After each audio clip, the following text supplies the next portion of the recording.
In this video, we will be looking at precipitation reactions, writing the balanced reaction, writing the complete ionic equation for them, and writing the net ionic equation for them. Remember that precipitation in the precipitation reaction name refers to the fact that these reactions produce a solid. So you mix together two aqueous solutions, and what you get out one solid and something else. It could be an aqueous, it could be something else. But the important thing is you take two solutions and make a solid out of it. Let's look at our first example. Write the reaction equation, complete ionic equation, and the net ionic equation when ammonium sulfate solution reacts with barium nitrate solution. As we always do, the first thing we do in these cases is to write down the actual reactant. So, ammonium sulfate. Ammonium, from our polyatomic ions, remember, is NH4+. Sulfate, SO4 2-. And so when I put them together, my first reactant comes out to be NH4. I need two of them, SO4, and I know that's aqueous because the problem tells me. It's a solution. Plus my second thing, barium nitrate. Barium, from its position in the periodic table, this is Ba 2+, and nitrate, NO3-. Putting those together, I get Ba NO3 2, aqueous also because it says solution. So now I need to determine what the products will be. And the way we do this, remember, is that we look at the two different ion pairs, the cation anion of the first one, the cation and the anion of the second one, and mix them.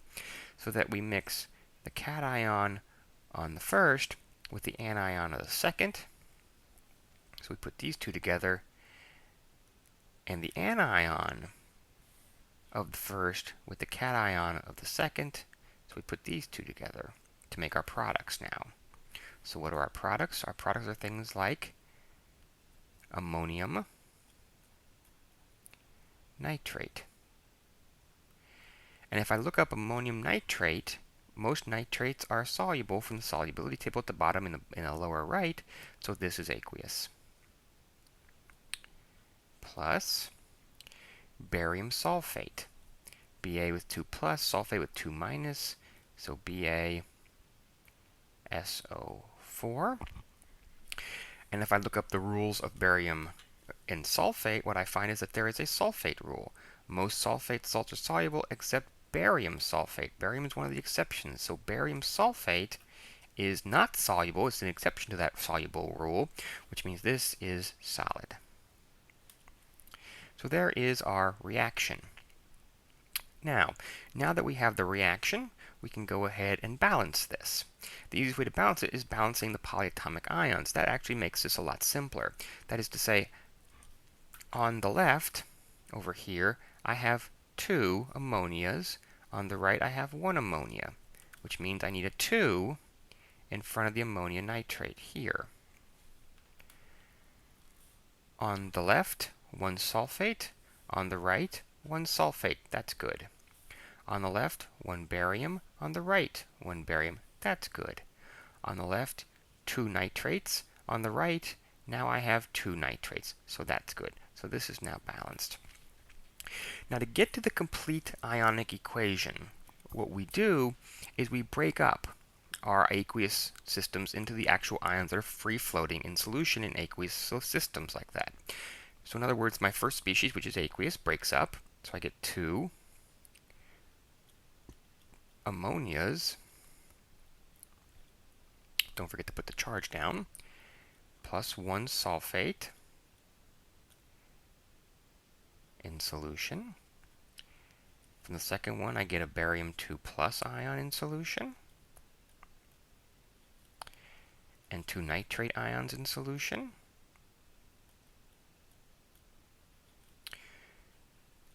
On the other side, this first one is aqueous. It breaks up. I get two ammonia ions in solution.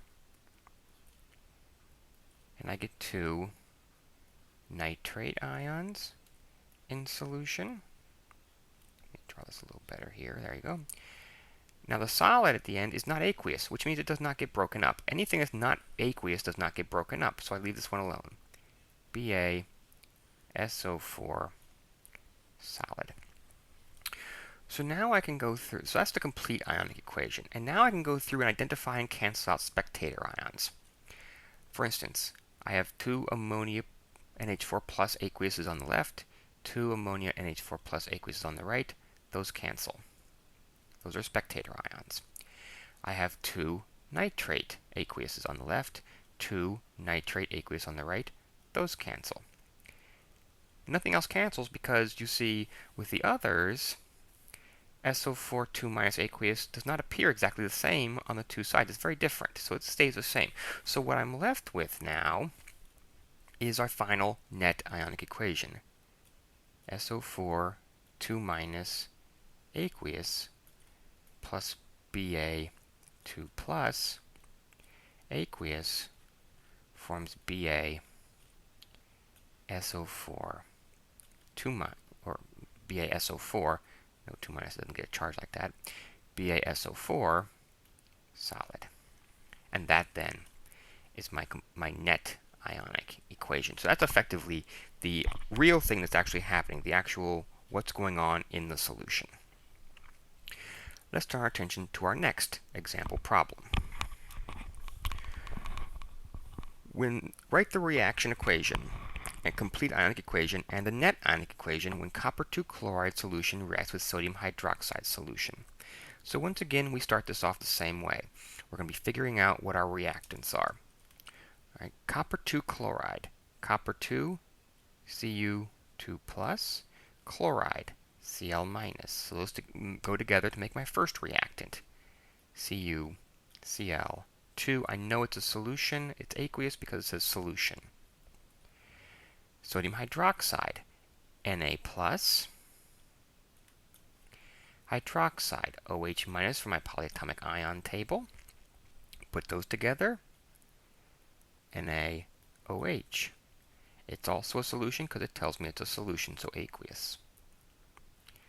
And once again, I'm going to mix up which ions go together. So I'm going to take the first cation with the second anion, and then I'm going to take the second cation with the first anion and get my products and see what happens.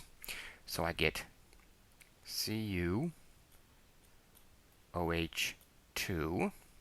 If I look that one up on my polyatomic ions, most OH minus is only slightly soluble. Remember what we said in class. At this point in the class, what that means is it's insoluble. It's a solid. These are the exceptions, and I don't have one of those. So this is solid. Plus NaCl, sodium chloride, NaCl, which is aqueous according to the solubility rules because most alkali metal salts and ammonium are soluble according to rule 2, and Na is an alkali metal. So here we now have our written out reaction equation. We got to balance this thing. So as we did before, 1 copper, 1 copper. 2 chlorines, 1 chlorine, which means I need a 2 over here to balance this. 1 sodium, 2 sodiums. I need a 2 here to balance that. So, going back to look at it from the beginning. 1 copper, 1 copper, 2 chlorines, 2 chlorines, 2 sodiums, 2 sodiums, 2 hydroxides, 2 hydroxides. Now it's balanced. And now we can move on to writing the complete ionic equation. Again, we split up all of the species that are aqueous. So Cu2 plus aqueous plus 2 Cl minus aqueous plus 2 Na plus aqueous plus 2 OH minus aqueous, and that's the reactant side. And now for the product side. The first one's solid, it doesn't get changed. So CuOH2 solid. My second one is aqueous. It gets broken up to Na plus aqueous plus 2 Cl minus aqueous. Now, once again, we identify and cancel out our spectator ions. Well, what are our spectator ions? Well, there's a chloride. There's 2 chloride ions on the left. There's 2 chloride ions on the right. There's 2 sodium ions on the left. There's 2 sodium ions aqueous on the right. So those are our spectator ions. They cancel out, and what I'm left with without them is the net ionic equation. Cu2 plus aqueous plus 2 OH minus aqueous forms OH2 solid. And this then is my net ionic equation for this reaction. Final example. Write the reaction equation, complete ionic equation, and the net ionic equation when nickel 2 nitrate solution reacts with calcium chloride solution. So let's do everything exactly the same as we've done before. All right, what ions do we have at the beginning? Nickel 2, so Ni 2 plus. Nitrate, that's our first compound. Put those together.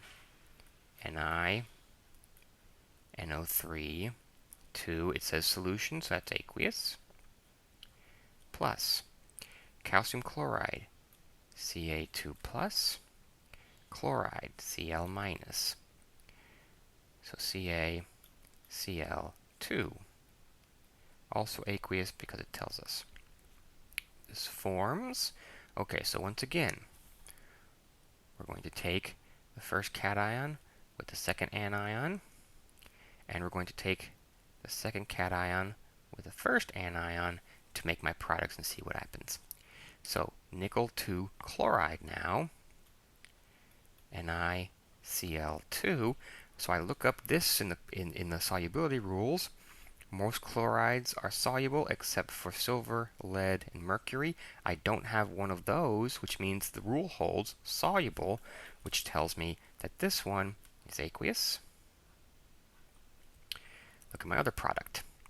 All right, my other product is calcium nitrate, CaNO3, 2. Again, going to my rules of solubility. Most nitrates are soluble. This is a nitrate. It's soluble. It gets an AQ. And what we see for the first time in our examples is both of my products now, both the nickel 2 chloride and the calcium nitrate are both aqueous. And if both the products are aqueous, this is not a precipitation reaction. In fact, no reaction occurs in this case. I can stop there because there's no point in writing a complete ionic or a net ionic when no reaction occurs.